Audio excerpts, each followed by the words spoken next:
waiting for Taro. I'm gonna scare him so good because he didn't respond to our calls today or the text messages.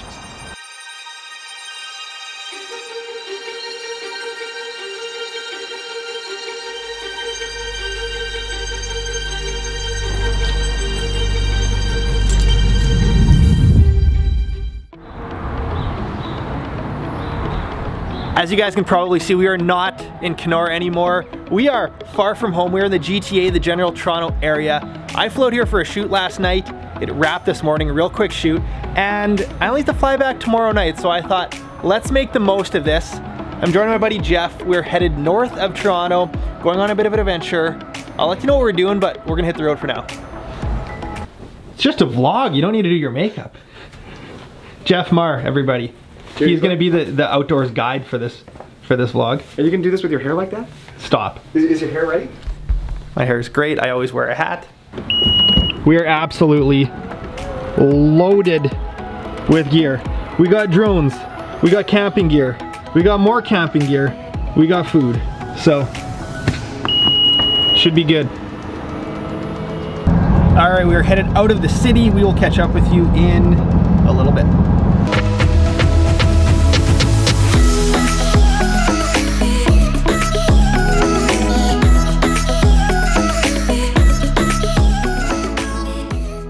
We're headed a couple hours north yet, and I want to tell you guys what the plan is. It is springtime here. Spring's a little further ahead here in southern Ontario, and that means things are alive. There's no ice on the lakes here, which is nice. There's ice back home. So anyways, we have a goal. There's 3 things. We are trying to catch a fish, find a shed off of a moose or a deer. So a shed being a shed antler that they lose them in the springtime, late winter. So we're gonna be looking for that. And then the third is to photograph some wildlife. So it's gotta be something like beyond probably like a sparrow or a crow. I mean, what's an acceptable? I'd say any bird of prey, big bird of prey like an eagle. Yep. Definitely moose, bear, deer, any of the things you'd have to track. Right. Wolverine, polar bear, muskox, all options that we probably won't see. So that's it. Catch a fish, find a shed, take a picture. All right, we are our first stop in our wilderness tour. What objective are we checking off here, Jeff? Well, could be shed, could be wildlife. No fishing. Fishing is closed in this area, so no fishing rods coming. We will do some looking for sheds. There is more moose in this area than deer, I've been told, so a moose shed would be pretty cool. And who knows what we're gonna see for wildlife. It is spring, so bears are gonna be out, and I mean, I'm good with a nice chipmunk picture. I like hiking when there's a goal, when there is an end goal, something that you're working towards, keeps you trucking through it. And in this case, there's supposed to be a waterfall here. So that's what we're looking for. There's still quite a bit of snow. They offered us snowshoes at the gate. We turned them down. Might be a mistake, I don't know. That is your typical Canadian black bear there, folks. Closely resembling Jeff Marr. He kind of looks like an elf. I was talking to myself, it's fine. It's still raining, that's okay. I think we might be getting some fog off the water, so it could make for some epic photos. If we don't see wildlife, I'm gonna show you guys how to take a long exposure photo of a waterfall. There's a couple tricks. Well, can you smell the falls?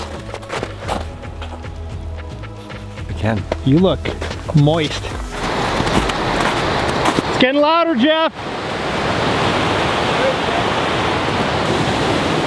Is it good? Let me show you.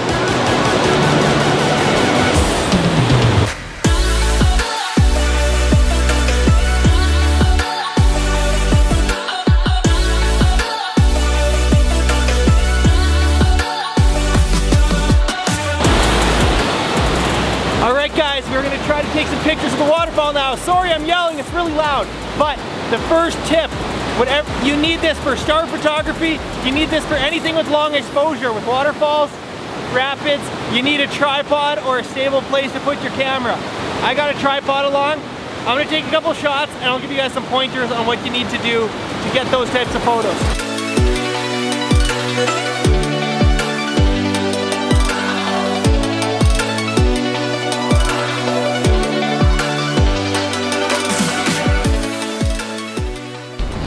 Welcome back from the waterfall. I'm sorry if that was a little bit loud. I was trying to yell the tutorial and I decided that that was just a bit obnoxious and kind of scary, to be quite honest. So I'm gonna tell you guys the tips for long exposure photography. So that's if you wanna get star photography, you know, the water, if you wanna get cars passing by, those cool streaking light shots. There's a couple things you need to know. The main factor that makes these photos work is, yes, it's long exposure. So what exactly is happening is that shutter is being held open longer. When you're trying to freeze action, you want a faster shutter. So pretend my hand's the shutter, it's quick. So you need more light for those shots. For these, you don't need as much light because when that shutter opens, it's holding for, let's say, half a second and then closing. So the longer you keep it open, the smoother that water is gonna look, the more dreamy. There's kind of a balance. You can play with what you like. In this scenario, I was doing half a second, whatever, half a second to a second is really good for waterfalls. Gave it that dreamy look. So what I do is I will set the shutter speed to whatever I want for that scenario. Set the shutter speed, that will stay. That is your constant. And then you'll work with your ISO, which is how sensitive your camera is to light, and I'll work with my aperture. In really bright conditions, you're gonna want something called an ND filter. An ND filter is a dark piece of glass you put on the front. It allows you to drag your shutter, have an even slower shutter. A lot of camera talk. If you don't have an ND filter, if you just wanna practice with it, crank your f-stop up, crank your aperture up to 16, up to 20. Drop your ISO as low as you can. It should be dark enough to be able to get that long exposure. A lot of camera jargon. Basically, the key for this is stable. You need a tripod. Switch to manual focus, nail your focus point, and then it won't get bumped while you're trying multiple frames. That's a lot of talking. This first part of our adventure is complete. I still like to catch a fish yet, so we're gonna check into that for tomorrow, but I think today's a wrap. We're gonna probably not camp tonight. I think we might find a motel, but awesome time and got some cool photos, so we are gonna keep going. Ladies and gentlemen, we are back on the road. Yesterday, we set a challenge for ourselves. We wanted to find a shed antler, catch a fish, photograph wildlife. We did none of those. So today, the goal is to accomplish one of them. I'm not fussy, I don't care what it is. We are currently in southern Ontario, an area I'm not familiar with. We might have to phone a friend if all of a sudden we're struggling late in the day. We got Jeff Marr, he hasn't left, still with us, behind the wheel. Yeah. And we're kind of just cruising the North Country, exploring a bit and seeing what we can get into. But I'm thinking fish is probably the most likely thing that's gonna happen today. I packed a couple travel rods, so we will see what we can find. For now, we're gonna be driving. Jefferson, what was just spotted? I think it was a wild turkey. We're gonna Does go that back. Count? Of course it can. Is it wild? Yeah, I guess. Is it it's an a animal? bird. Yeah. And it's not a, what did we say? Not a chipmunk and not a crow. Yeah, okay. It's exotic. I'm gonna put the long lens on, and I know we said photo, but we're gonna try to get a slow-mo shot of this turkey. I might even throw out a turkey gobble. We'll see. We're gonna see if we can get the turkey shot. All right, I got the first shot. It's currently walking towards us. I'm gonna keep gobbling, and we'll see if we can draw it in.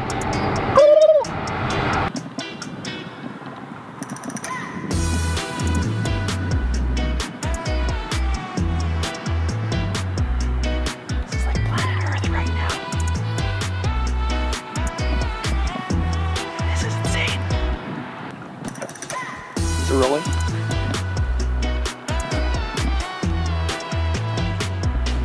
It's gonna go into our vehicle.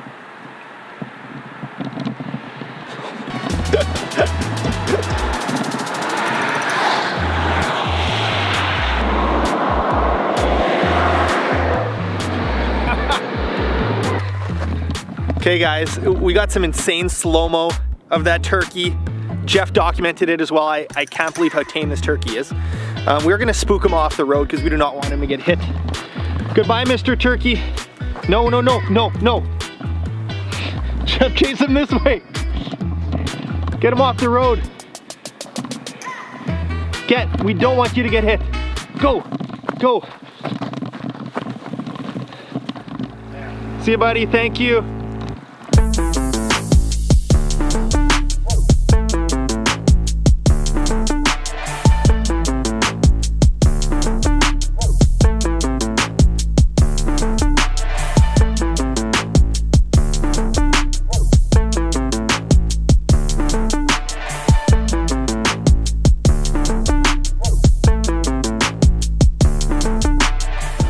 done one. Next, either find a shed or catch a fish. I think catching the fish is more likely, but we're gonna keep cruising.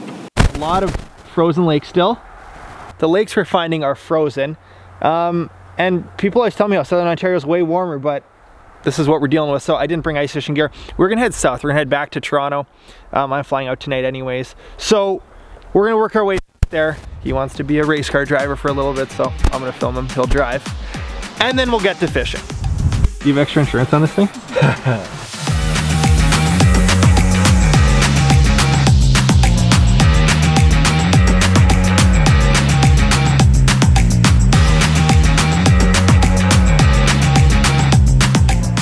All right guys, we are headed now south, as I said earlier, and we're looking for, I said phone a friend, and we did phone this friend about 15 times, but they didn't answer their phone, which isn't too much of a surprise. The friend is Taro Murata.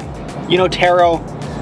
And I think he's out guiding right now. He sent us pictures of some giant perch yesterday, so we're doing some detective work. We are assuming that he's perch fishing on Lake Simcoe. That's where he likes to perch fish. That's where some of the biggest perch in Canada are. And Jeff over there said that he likes a certain boat launch he likes to frequent. So we're headed to that boat launch. We don't even know if he's on Simcoe. We don't even know if he's perch fishing today. We were taking a complete shot in the dark. Hopefully we find his truck and trailer there. And hopefully he'll take us out once he's done guiding. So we're crossing our fingers and we'll be there in an hour. So hopefully we catch some fish. Jeffrey, can you give the viewers an update? Well, we were at the spot we normally launch with Taro Murata at for Lake Simcoe, and he's not here, and the boat ramp's closed, so that's probably why. Yeah, so we're going fishing. We are fishing an eastern tributary of Lake Simcoe right now. So I'm gonna put a little jig on, a little hair jig, maybe a little soft plastic. I'm gonna go dangle around the docks and see if there's anything hanging around. The water should be a lot warmer in these creeks than the main lake, so hopefully some fish moved up. And hopefully we hear back from Taro. Here's what we're using. This is a tiny frostbite jig, ice fishing jig, tungsten, nice and small, soft plastic, has a lot of action. We're using some 8-pound fluorocarbon as a leader, and we're just gonna kind of dangle it around the docks. I don't think I'm gonna use a bob or anything. Hopefully the fish are close by and dumb, and hopefully I can catch a fish before I have to catch flight. I think I felt something. It felt very small, but I might have had a nibble. Yes! We don't need Taro Murata. We are on big perch. That is a jumbo perch. And it's going right back. Yes! Okay. To be honest, Taro Murata would have probably caught us a bigger perch, but we got it done. So if you guys want to know a hot spot, I'm giving away Taro's spot. Boston Pizza boat launch. I don't know where we are in Ontario, but find a Boston Pizza that has a boat launch near it. Drop a little jig, and you're probably gonna catch a jumbo perch like that. Still waiting for Taro. I'm not gonna lie. I would like his presence and his guiding abilities and his laughter. We're fishing in his backyard and he's gone. We're gonna catch one fish for every time Taro didn't answer our calls.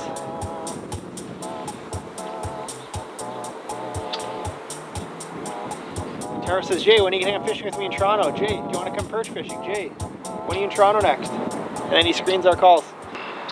When I'm dock fishing, I don't like the individual just little strips. I'm looking for something that's unique. So like an inside corner where an old dock and a new dock comes together, or somewhere where there might be a lot of pilings. Just something to hopefully stack fish there, stack bait fish. Oh, this is a big one. Biggest one yet. If they keep growing at this size, next one's gonna be 4 inches. Slip 14 on the, oh, that's actually a decent perch. All right, so a lot of these perch have been tiny, but when you can lip a perch, it's getting a little bit better. This is still not Taro-sized perch, but they're chowing the jigs using artificials, which is cool. And for a trip that I didn't necessarily plan to fish on, hey, I'll take it. But everyone's gone a little bigger, so there could be a, kind of for trophy, like that 12 to 13 inch range is big for a yellow perch. So hopefully we keep upgrading. And we can stick it in Taro's face. There we go. Another perch, Jeff. Just crushing them. This has been probably 8 perch in 15 minutes. All I'm doing, whoa, we got tangles. All I'm doing with this bait is holding it. I'm not even jigging it. It's got all those little appendages, I guess the term is, little limbs, and they just shake when you hold it there. So you don't have to move it too much. I'm holding it beside this piling and waiting till I feel bottom. I'm lifting it off like 3 inches and I'm just holding it there.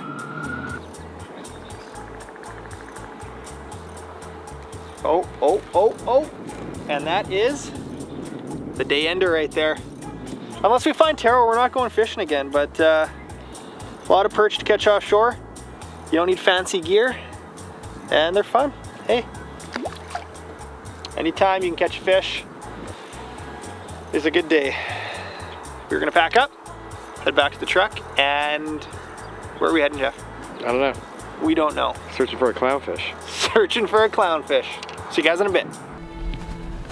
All right, we made it back to Jeff's house. A couple hours before we head to the airport, but we finally got a hold of Taro. He is gonna join us for dinner.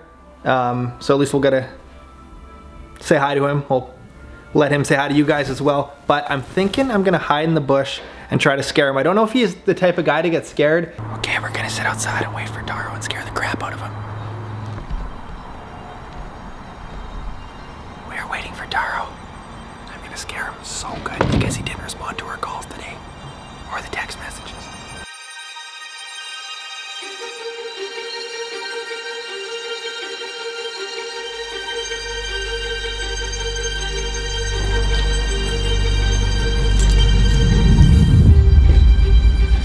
Brandon Son! Oh, the crap! That's great. I was gonna get shot, bro. That was madness. We got T-Money back in the house. Taro Murata banging sand since day one. ScuffedUpAngling.com, man. Scuffed up. This stuff is real out here, man. I'm scuffed up. I'm smelling like perch. I got stains. Okay, so they've been trying to mate with me all day. Jeff and I perch fished today. Yeah, right. Yeah, we did, off the dock. How'd you get? Want to see mine? Yes. Show the viewers. Well, from today, not too bad. We called you 16 times. We wanted to go out with you today. Oh my God, but I was too busy. Ah, you didn't even look at your phone. Show me the perch. Show me the bigs. I'll show you the bigs right there. How big are those? The biggest is probably about 1 pound, 8 ounces. Is now prime time? Right now it's prime time. You scared me. We got in slow. We'll replay. You gave me a heart attack. Yeah. That was good. All right, you got to do the outro for the video. This is it. You're wrapping up my video. You know what? I'm wrapping up the video. What can I tell you? Perch, perch, perch. I love my panfish. Can we line up a trip sometime? Yeah. When's my invite? Tomorrow. Can you go tomorrow? I could maybe cancel my flight. Yeah, cancel your flight. We'll go because I got a cancellation. Really? Oh my God. Oh, could man. this be? Okay, I'll see. I'll look into it. I'll see if I can switch it. This would be ridiculous. We'll like, look. so lucky that this guy canceled. It's meant to be. That's it for the video. Thank you for watching. Bro. Make sure you're following Taro. Tomorrow. If you want to see some scuffed up videos that are so ghetto and not high profile like him. That's it for this video. Tomorrow we might be perch fishing. We're going.